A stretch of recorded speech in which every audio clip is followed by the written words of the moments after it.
शिंदे सेनेचा आला की वडेट्टीवार येणार का? कोणी म्हणायला घेतो. कारण विजय वडेट्टीवारांना घ्यायला कोण तयार नसणार. पण वडेट्टीवार जाणार का, त्यांची काय इच्छा, हे तर विचारावी. वारंवार त्याचं खंडन करतो. आपणच बातमी करताय, आपणच विचारताय, आपणच ठरवताय. आणि मला काही कळतच नाही. म्हणजे तुम्ही ठरवलं आहे का मला बदनाम करून टाकायचा आणि बदनाम करून माझी प्रतिमा मलिन करायची? असं काही नागपूरच्या टीमनी कोणाच्या इशाऱ्यावर ठरवलं असेल तर तसं तरी सांगा. म्हणजे मला शोध घेता येईल. कुठून बातमी, कोण काय बोलतो, कोणाच्या हवेवर, अशा खूप चर्चा होत. पण त्यात मी कशाला जाऊ? मी या पक्षामध्ये नेता आहे. मला माझ्या शब्दाला इथे ताकद आहे. ठीक आहे, दिवस चांगले असतात, वाईट असतात. पण ह्याचा अर्थ असा आहे की सगळ्यांनी आता भाजपबरोबर जाणं, शिवसेनेबरोबर जाणं, पक्ष बदलणं वारंवार, म्हणजे विरोधक संपून राहायलाच नाही पाहिजे शिल्लक, अशी आता मला वाटतं की मीडियाचीच इच्छा दिसते ह्या बातम्यावरून. हो, या अशा चर्चांमुळे विजय वडेट्टीवारांचं राजकीय महत्व काय हे अधोरेखित होतं का? म्हणजे सर्व पक्षातल्या नावांची चर्चा असते. आता मला माहीत नाही, गेली 3 दशक मी राजकारण करतो आहे. मी एकदाच शिवसेनेतून काँग्रेसमध्ये आल्यानंतर 2014 पासूनच्या अनेक वेळा मला त्या संधी आणि ऑफर होत्या. मग तेव्हाच गेलो असतो 15 वर्षापूर्वी. आज आता इतके वर्ष मला पक्षाने एवढी ताकद दिली, विरोधी पक्षनेता केला, आता मी विधिमंडळ नेता आहे. आणि अशा स्थितीमध्ये आज पक्ष संकटात आहे. ठीक आहे, वाईट आहे, परिस्थिती सुधरेल. लोकांच्या मनामधला राग जो आहे आत्ता, शेतकऱ्यांचा असेल, मजुरांचा असेल, कामगारांचा असेल, विद्यार्थ्यांचा आहे, युवकांचा आहे, आम जनतेचा आहे, यामध्ये बदल तर ठरलेला आहे. कोण काही परमनंट काही राजा मुकुट बांधून काही घालून काही जन्माला आलेला नाही. त्यामुळे सत्तांतर होत असतात. पण सत्ता ही महत्त्वाची नसून सामान्य माणसाचे प्रश्न महत्त्वाचे आहे. ते मांडत राहणं हे आपलं काम आहे आणि ते मी करतोय. ऑपरेशन टायगर नंतर बक्षीस म्हणून श्रीकांत शिंदे यांची केंद्रीय कॅबिनेट मंत्री वर्णी लागण्याची शुभेच्छा आहेत त्यांना. महाराष्ट्रातला एक मंत्री पुन्हा वाढतोय, पण त्याचा उपयोग मोदी साहेबांनी करू दिला पाहिजे. नाहीतर म्हणजे सध्या ते काय म्हणतात, देशाचा गुराखी एवढा हे आहे की कुठल्याच जनावराला इकडे तिकडे पडू देत नाही. त्यामुळं ते बरोबर वाकडे तिकडे गेले की फटकन त्याच्या पाठीवर सोटा बसतो आणि काही करूही देत नाही, काही खाऊ देत नाही, चाराही खाऊ देत नाही, पाणी पिऊ देत नाही. अशा गुराख्यांच्या मध्ये कळपा राखण्यासाठी एवढा मजबूत मोदी रूपानं गुराखी आहे की यांना त्याचा उपयोग करता येईल का, हा खरा प्रश्न आहे. सर, एक प्रश्न असा आहे, आरटीओच्या 100 अधिकाऱ्यांनी पत्र चंद्रशेखर बावनकुळे यांना लिहिलं आहे.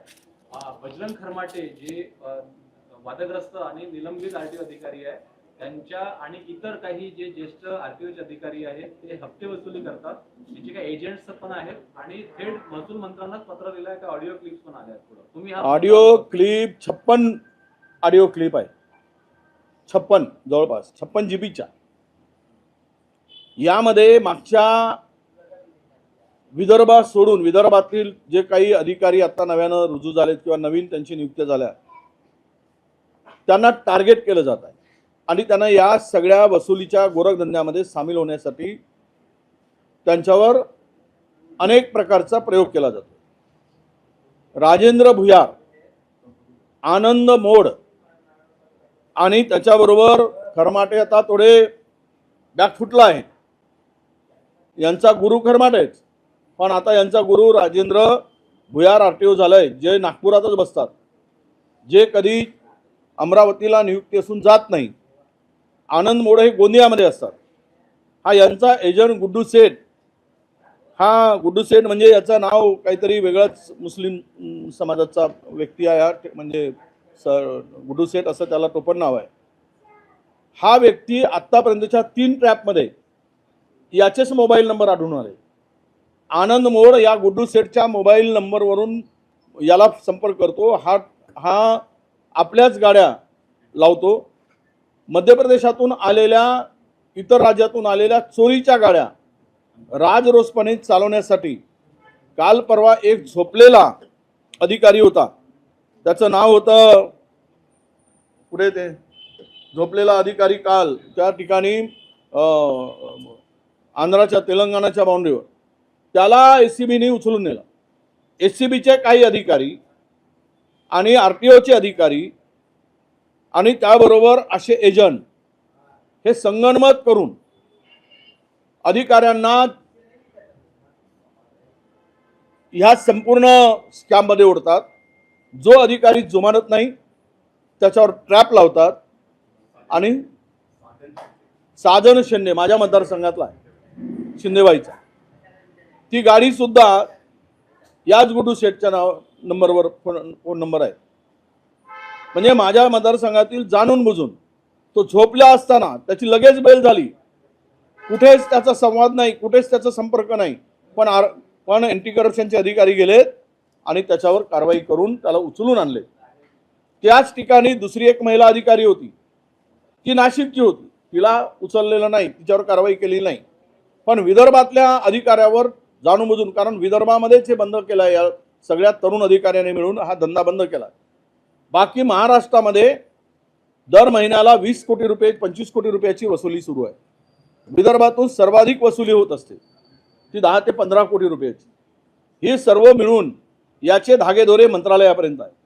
100 अधिकाऱ्यांनी रीतसर तक्रार करून पहिली तक्रार गहाळच केली. मग दुसरी तक्रार मंत्र्यांच्याकडे करावी लागली, मुख्यमंत्र्यांच्याकडे करावी लागली. हा प्रश्न विधानसभेमध्ये येणारच आहे.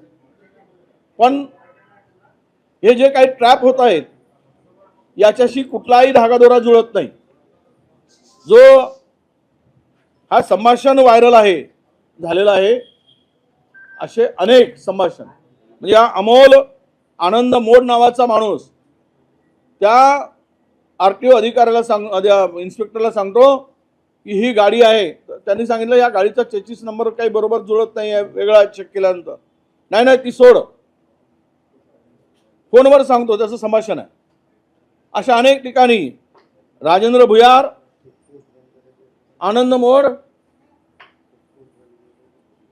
आणि हे सगळं, या सगळ्या अधिकाऱ्यांची मागणी आहे की हे चेकपोस्ट बंद करा.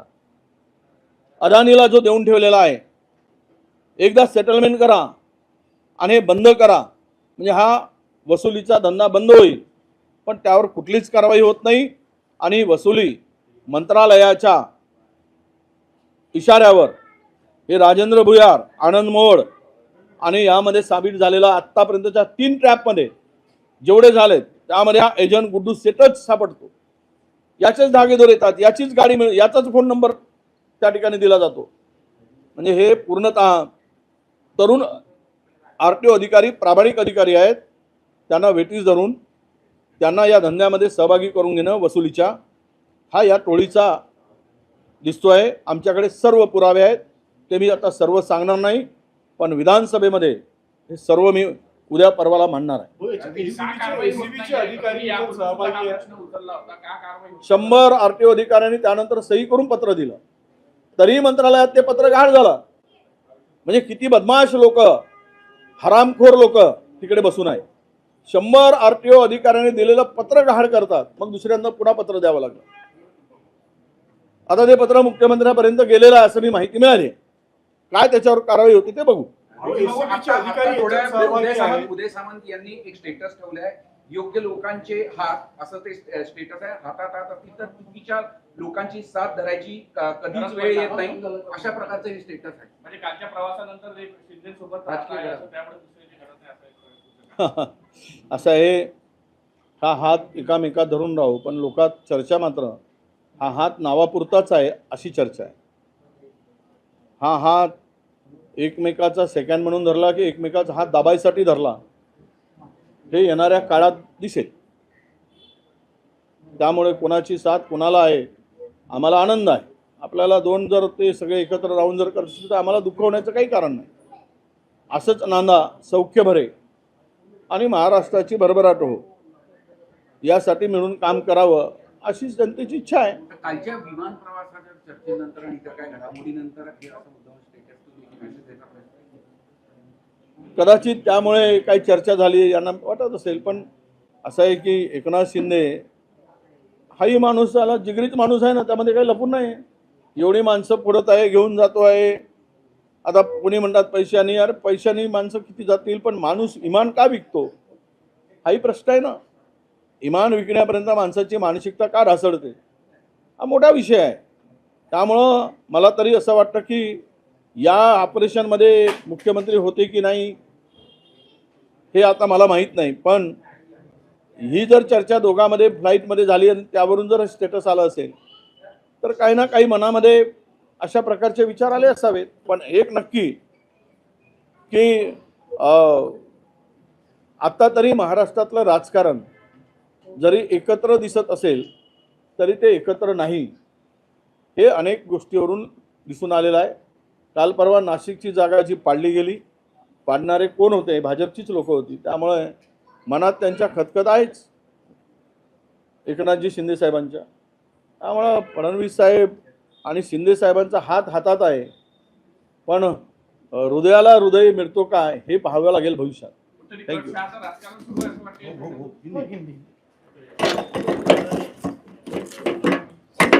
वाटतं.